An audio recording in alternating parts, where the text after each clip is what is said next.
छत्रपती शिवाजी महाराज ज्यांनी या हिंदवी स्वराज्याचं देखणं स्वप्न पाहिलं, शत्रूच्या छावणीत राहून ज्यांनी हे दिमागदार स्वप्न पाहिलं ते शहाजीराजे भोसले। तुम्ही जरी शत्रूच्या छावणीत असले तरी मी एक आई म्हणून आणि एक स्वराज्याची माता म्हणून स्वराज्याची स्थापना करेल असं ध्येय आणि अशी जिद्द मनी घेऊन ज्यांनी कार्य केलं त्या राष्ट्रमाता राजमाता मासाहेब जिजाऊ। आई वडिलांनी पाहिलेलं देखणं स्वप्न हे सत्यात यायलाच हवं आणि स्वराज्य निर्मिती व्हायलाच हवी, म्हणून त्या दिशेने मार्गक्रमण करून हिंदवी स्वराज्य स्थापन करणारे स्वराज्य निर्मित करणारे छत्रपती शिवाजी महाराज। हिंदवी स्वराज्य स्थापन झालं, परंतु त्याचं संरक्षण करणं तेवढंच गरजेचं आहे। स्थापन झालं म्हणजे कार्य संपलं असं नव्हे, तर त्याचं संरक्षणही होणं गरजेचं आहे। म्हणून स्वराज्याचे स्वराज्य रक्षक झाले असे धर्मवीर स्वराज्य रक्षक छत्रपती संभाजीराजे। मी जेव्हा संविधान लिहिलं तेव्हा संविधान लिहिताना माझ्या डोळ्यासमोर छत्रपती शिवाजी राजांचं शिवचरित्र आलं, छत्रपती शिवाजी राजांचं आचरण आलं, स्वराज्य आलं आणि तेव्हा मी संविधान लिहिलं असं वाक्य सांगून एक छत्रपती शिवाजी राजांचा गौरव करणारे आमचे डॉक्टर बाबासाहेब आंबेडकर डफावर थाप मारून छत्रपती शिवाजी राजांचा पोवाडा ज्यांनी पहिला गायला ते महात्मा ज्योतिबा फुले, ज्यांच्यामुळे एक मुलगी एक महिला खुल्या व्यासपीठावर मनोगत व्यक्त करू शकते, ज्यांच्यामुळे एका मुलीला एक अस्तित्व निर्माण झालं ते सावित्रीबाई फुले। या सर्व पवित्र पावन स्मृतींना मी त्रिवार मानाचा आणि मनाचा मुजरा अर्पित करते आणि माझ्या व्याख्यानास प्रारंभ करते। व्याख्यान माझ्याकडे खूप घाईत तुमचं नियोजन आलं आणि खूप लेट कळालं, पण तरी घाईमध्ये मी विषय असा निवडला। आता प्रत्येक वेळेस ऐकता की छत्रपती शिवाजी महाराजांवर झालेले संस्कार, छत्रपती शिवरायांचं बालपण, शिवचरित्र असे अनेक विषय ऐकतात, पण मी विषय निवडलाय तो तुम्ही जर इतिहास विसरला तर तुमचा भूगोल बिघडेल। म्हणजे तुमचा भूगोल जर तुम्हाला अबाधित ठेवायचा असेल तर तुम्हाला तुमचा इतिहास लक्षात ठेवावा लागेल। इंग्रजांच्या पारतंत्र्यात गेलेलं हे राज्य पारतंत्र्यात जाऊ नये म्हणून ज्यांनी अविरत कष्ट घेतले ते स्वातंत्र्यवीरांचा इतिहास आपल्याला लक्षात ठेवावा लागेल, तरच आपलं स्वातंत्र्य अबाधित राहील। छत्रपती शिवरायांच्या किती आणि कोणत्या गोष्टी तुम्हाला सांगाव्या, छत्रपती शिवाजी राजांच्या बद्दल बोलावं एवढी मला वाटते एवढी क्षमता माझ्यात नाही, कारण या पुण्य पावन भूमीमध्ये जे थोर संत महंत जे होऊन गेले त्यांनी प्रत्येकाने छत्रपती शिवाजी राजांचं गुण गायलं। याच्या पलीकडे तुम्हाला जाऊन सांगायचं झालं तर छत्रपती शिवाजी महाराज आमच्या महाराष्ट्रात जन्माला आले, परंतु छत्रपती शिवाजी महाराजांचा गुणगौरव करणारे इतिहास अभ्यासक आम्हाला परदेशात दिसले। याचे पुरावे जर सांगायचं झालं तर रशियाचे माजी पंतप्रधान रशियामध्ये जेव्हा त्यांचं भाषण झालं तर तेव्हा त्यांनी सांगितलं, शिव मार्शल बुल्गानीने त्यांचं नाव होतं, त्यांनी सांगितलं की छत्रपती शिवाजी महाराज हे फक्त एक राजे नसून ते विश्वाचं सूत्र आहे का, कारण हे पारतंत्र्यात गेलेलं स्वराज्य नव्हे तर मुघलांच्या छावणीत गेलेलं हे स्वराज्य त्याचा बंड पुकारून आणि सगळ्यात पहिले स्वराज्य निर्मितीचा ध्यास घेणारा आणि स्वराज्य निर्माण करणारा हा एकमेव राजा आहे। हे कुणी सांगितलं? रशियातील माजी पंतप्रधान शिव मार्शल बुल्गानीन यांनी सांगितलं। याच्याही पलीकडे जाऊन सांगायचं झालं तर थोर इतिहास अभ्यासक एनॉल्ड टायबर सुद्धा सांगतात, जेव्हा इतिहासाचा थोर अभ्यासक म्हणून आपण त्यांना संबोधतो तर त्यांनी सुद्धा सांगितलं की छत्रपती शिवाजी महाराज हे महाराष्ट्रात जन्माला आले, हे महाराष्ट्रातल्या लोकांचं मत भाग्य आहे। कदाचित हेच छत्रपती शिवाजी महाराज जर आमच्या देशात जन्माला आले असते तर त्यांच्या त्या यशाचा त्या कीर्तीचा अक्षय ठेवा आम्ही आमच्या डोक्यावर घेऊन नाचलो असतो, हे एनॉल्ड टायबर सांगतात। ज्ञानोबाराय सुद्धा छत्रपती शिवाजी राजांचं कौतुक करतात, तुकोबराय सुद्धा छत्रपती शिवाजी राजांचं कौतुक करतात, रामदास स्वामींनी सुद्धा छत्रपती शिवाजी राजांबद्दल लिहिलंय। अण्णाभाऊ साठे जेव्हा त्यांची शायरी चालू करतात, ती शायरी चालू करताना सुद्धा अण्णाभाऊ साठे म्हणतात की पहिलं नमन मातृभूमीला, दुसरं छत्रपती शिवरायांना आणि दोघांना नमन करून मी काव्यत्वाला सुरुवात करतो, अशा त्यांच्या ओळी आपल्या समोर येतात। एवढा थोर आणि एवढा एवढा कीर्तिमान हे व्यक्तिमत्व झालं कसं? तर आपण अनेक वेळा म्हणतो की छत्रपती शिवाजी महाराजांवर राजमाता जिजाऊंचे संस्कार होते. मग राजमाता जिजाऊंनी काय संस्कार केले? तर आपल्यासारखी इटुकली पिटुकली लेकरं जेव्हा बोलतात, जेव्हा ते भाषण करतात, तेव्हा ते सांगतात की त्यांना राजमाता जिजाऊ रामायण महाभारताच्या कथा सांगत होत्या. रामायण महाभारतामध्ये कथा सांगत असताना रामायण महाभारतात सांगितलंच काय की जेणेकरून छत्रपती शिवाजीराजे घडले. तर आपण ज्ञानेश्वरी जर उचकली तर त्या ज्ञानेश्वरीमध्ये जे शोध लागलेत ना आपले, ते शोध ज्ञानेश्वरीमध्ये त्याचा उल्लेख त्या काळात ज्ञानेश्वर माऊलींनी केलेला आढळतो. कुठला तरी कोपर्निकस आपल्या भारतात येतो. आपल्या भूगोलाच्या डाव्या पानावर, मला अजूनही आठवतं, भूगोलाच्या डाव्या पानावर कोपर्निकसचा फोटो आहे आणि डबल इन्व्हर्टेड कोमामध्ये पुढे त्याचं वाक्य आहे की त्यानं हे सिद्ध केलं होतं की पृथ्वी ही स्वतः भोवती फिरत फिरत सूर्याभोवती फिरते, सूर्य पृथ्वी भोवती फिरत नाही. हे कोपर्निकसनं सिद्ध केलं होतं, पण त्याला जनतेनं वेडं ठरवलं आणि त्याचा सिद्धांत खोटं ठरवण्याचा प्रयत्न केला. पण आमची ज्ञानेश्वरी जर उचकली तर आमच्या ज्ञानेश्वरीतच तो सिद्धांत निघाला. मला वाटतं माझ्या तरुण पिढीने जर ज्ञानेश्वरी उचकली तर त्या सिद्धांताचं किंवा त्या संशोधनाचं जे यश आहे, त्या संशोधनाचं जे श्रेय आहे ते माझ्याच भारताच्या भाळावर कोरलं गेलं असतं, माझ्याच भारताच्या काळजावर कोरलं गेलं असतं. याच्या पलीकडे जाऊन सांगायचं झालं तर वीज निर्मिती तुमची आमची आत्ता मागित झाली, परंतु वीज निर्मिती ही पाण्यावर घर्षण होऊन वीज निर्मिती होईल हे त्यावेळेस ज्ञानेश्वर माऊलींनी 16व्या वर्षी ज्ञानेश्वरीमध्ये सांगितलं आणि त्याच्यानंतर त्याच्यावर शोध लागला आणि तेव्हा कुठे वीज निर्मिती झाली. त्याची सुद्धा ओवी आपल्याला सापडते. उदका तया उदकाचेनी आवेशे उजळले तेज लकलकीत दिसे, तया विजय माझी असे सलील ते काय. ही जी ओवी आहे, ही ओवी त्याचा प्रूफ आहे, त्याचा पुरावा आहे की ह्या ओवीत ज्ञानेश्वर माऊलींनी सांगितलं की फिरत्या पाण्यावर किंवा पाण्यावर घर्षण होऊन विजेची निर्मिती होईल हे त्या ओवीत सांगितलं. मग ह्याच ओव्या, हेच ज्ञानेश्वरी, हीच भगवद्गीता, हे सगळं छत्रपती शिवरायांना राजमाता जिजाऊंनी सांगितलं आणि तेव्हा कुठे छत्रपती शिवाजी राजे घडले. तुमच्या आमच्यासारखी लेकरं डिग्री घेतात, ग्रॅज्युएट होतात, पण जेव्हा आपण डिग्री घेतो तर ती फक्त कुठेतरी मला वाटतं नावापुरती असते, कागदापुरती असते. आमच्या छत्रपती शिवाजी राजांनी ना कुठली डिग्री घेतली ना कुठली ग्रॅज्युएशन केलं, पण छत्रपती शिवाजी राजांचं ज्ञान जर पाहिलं तर खरंच वाखाणण्यासारखी गोष्ट आहे. छत्रपती शिवरायांना त्या काळात सुद्धा साऊंड व्हायब्रेशनचं ज्ञान होतं.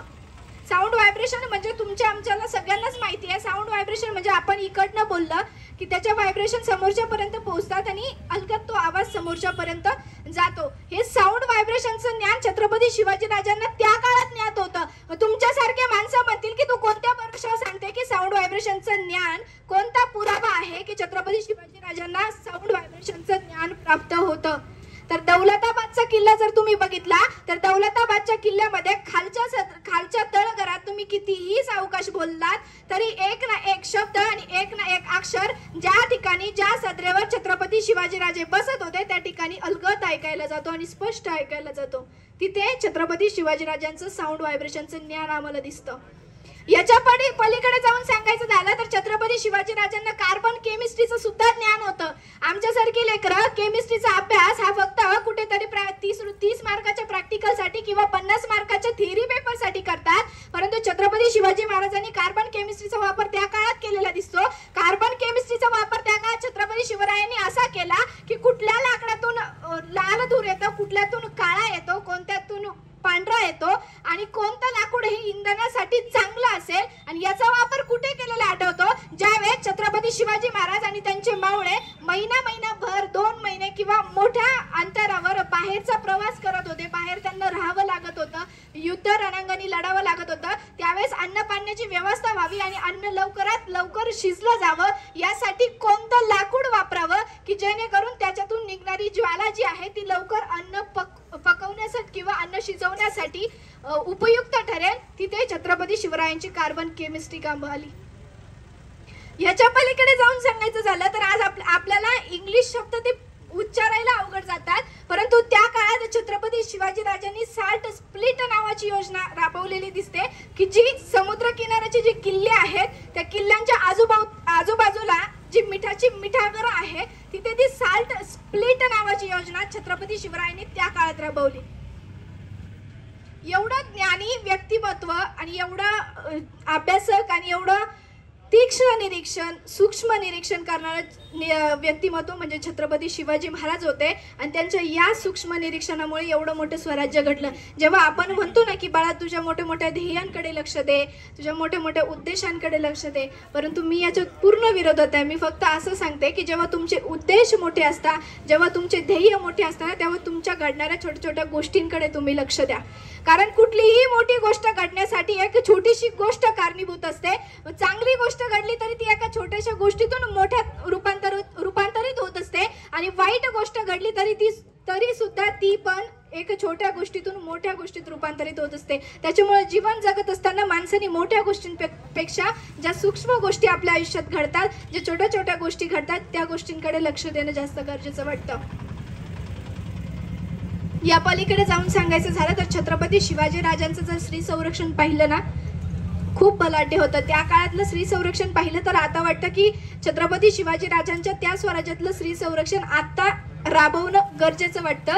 छत्रपती शिवाजी राजांच्या काळात आम्हाला सर्वांना ज्ञात झालेला हा प्रसंग आहे. रांजाच्या पाटलानं एका मुलीवर, माझ्यासारख्या निरागस मुलीवर बलात्कार केला आणि तिला मारून टाकलेला आहे. एवढ्या तरुण मुलीवर छत्रपती शिवाजी महाराजांच्या स्वराज्यात बलात्कार झाला. छत्रपती शिवाजी राजांना सहन झालं नाही. त्यांच्यापर्यंत जेव्हा बातमी आली की काय चूक होती त्या मुलीची चूक काय होती, तिने एक मुलगी म्हणून जन्म घेतला ही तिची चूक होती, की तिने छत्रपती शिवाजी राजांच्या स्वराज्यात जन्म घेतला ही तिची चूक होती. पण तरीही तिच्यावर रांजाच्या पाटलानं बलात्कार केला आणि तिला मारून टाकलेला आहे. काय वेदना होत असतील तिच्या जीवाला, काय वेदना होत असतील तिच्या आई वडिलांच्या जीवाला. आई वडील धावत पळत छत्रपतीच्या दरबारात आले, कारण त्यांना माहित होतं छत्रपतीच्या दरबारात आलेला कोणताही व्यक्ती न्यायाशिवाय परत जातच नाही, नवे तर त्याला न्याय मिळाल्याशिवाय राहतच नाही. छत्रपतीच्या दरबारात आई वडील आलेले आहेत. छत्रपतींनी सिंहासनाचा त्याग केला, मातोश्रींनी सिंहासनाचा त्याग केला, सांत्वन करण्यासाठी पुढे झाल्या. त्याच वेळेस छत्रपती शिवाजी राजांनी सदरेत सांगितलं की आताच्या आता या मिनिटाला तो रांजाचा पाटील माझ्या दरबारात हजर करावाच लागेल. मावळ्यांना सूचना केली, मावळे निघाले. मावळे गेल्यानंतर मगरूर रांजाचा पाटील सांगतोय की मी तुमचा शिवाजी, मी तुमचा राजा कुणाला ओळखत नाही, मीच इथला राजा आहे. तरी त्याची मगरुरी संपली नाही. छत्रपती शिवाजी राजांच्या आदेशानुसार त्याला अटक केलं आणि दरबारात हजर केला.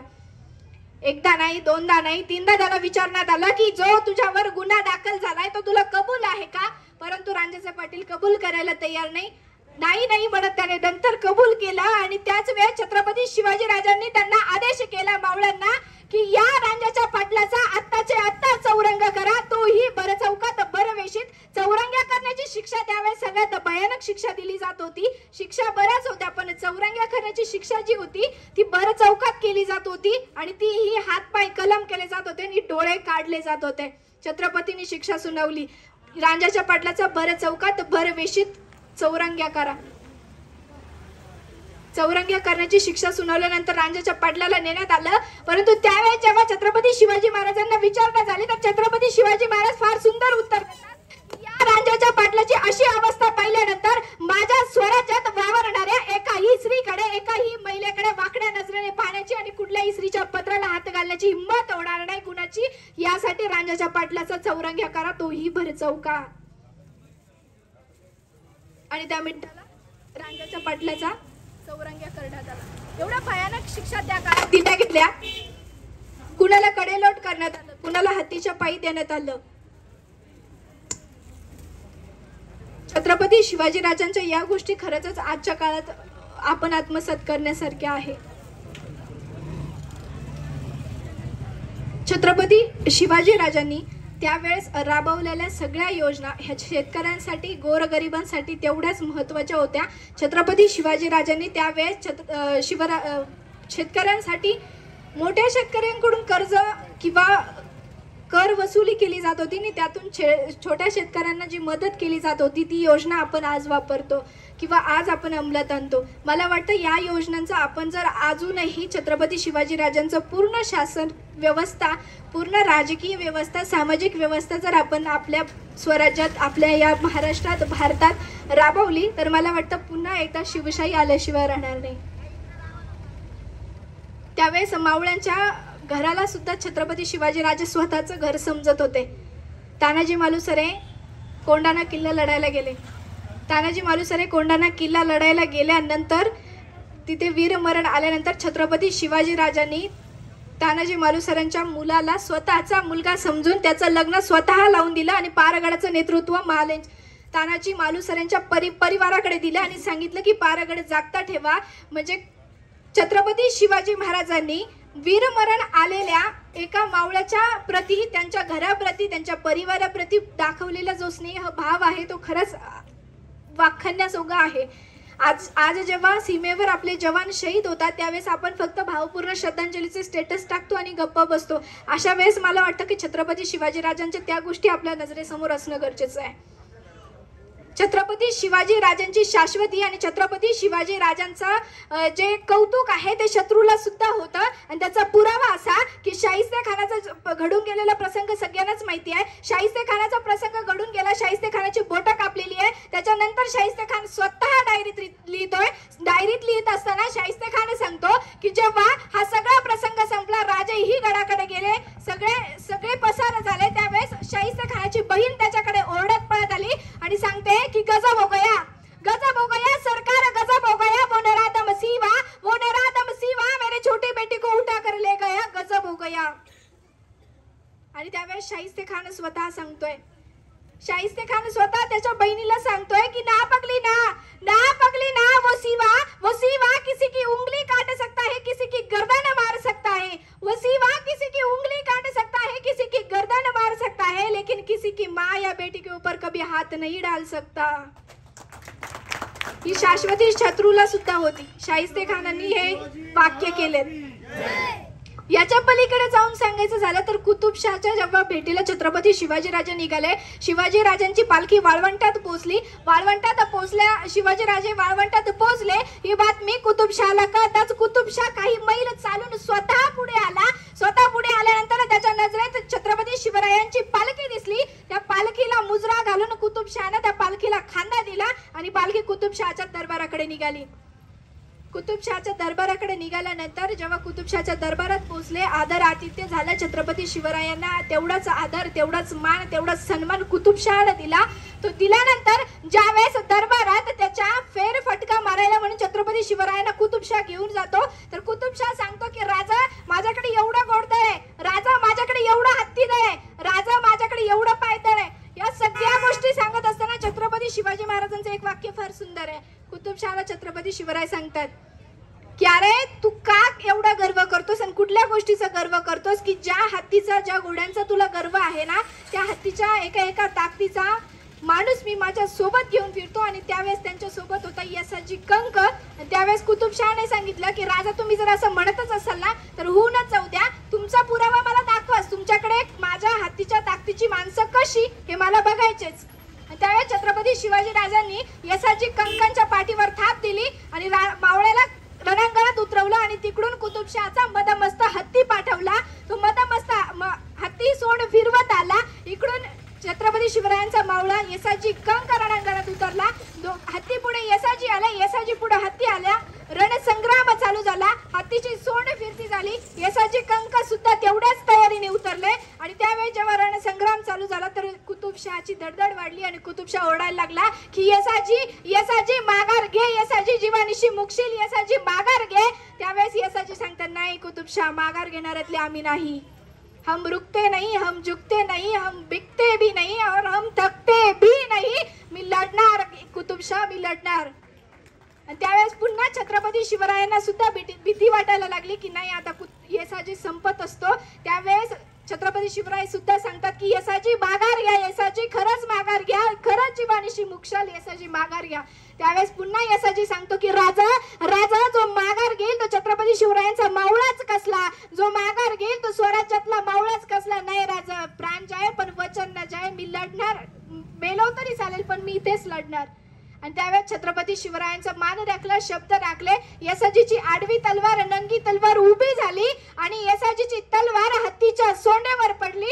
हत्तीचे 2 सोंडी झाल्या, हत्तीचे तुकडे झाले आणि हत्ती रणांगणात आडवा पडला.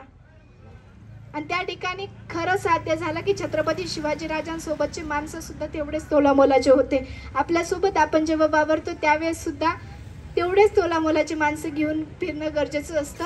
कारण कुठल्या वेळेला कुठली वेळ येईल आणि त्या वेळेला आपल्यासोबत कोण उभं राहील या गोष्टींचं जर दर्शन बघायचं असेल तर आता या संघाचं खरंच मी कौतुक करेल की एवढा मोठा दिमागदार सोहळा एवढा सगळा एकत्र येऊन करणं सोपी गोष्ट नसते. सर्वांना एकत्र करून छान नियोजन केलं, मला इथे आमंत्रित केलं. खूप थोड्या वेळात मला थोडासाच विषय मांडायला भेटला आणि माझ्याकडे काल रात्री बातमी आली. मी सकाळपर्यंत अशी तशी तयारी करून इथपर्यंत आले. तर जेव्हा पुढच्या वेळेस तुमच्यासारख्या थोर व्यक्तिमत्वांकडून माझ्यासारखी बोबडे बोल व्यक्त करण्याची मला संधी मिळेल त्यावेळेस मी नक्कीच माझ्या कमकुवत अभ्यासानुसार मी नक्कीच तुमच्यासमोर एक पूर्ण प्रसंग किंवा पूर्ण चरित्र विश्लेषण करण्याचा नक्कीच तोडका प्रयत्न करेन.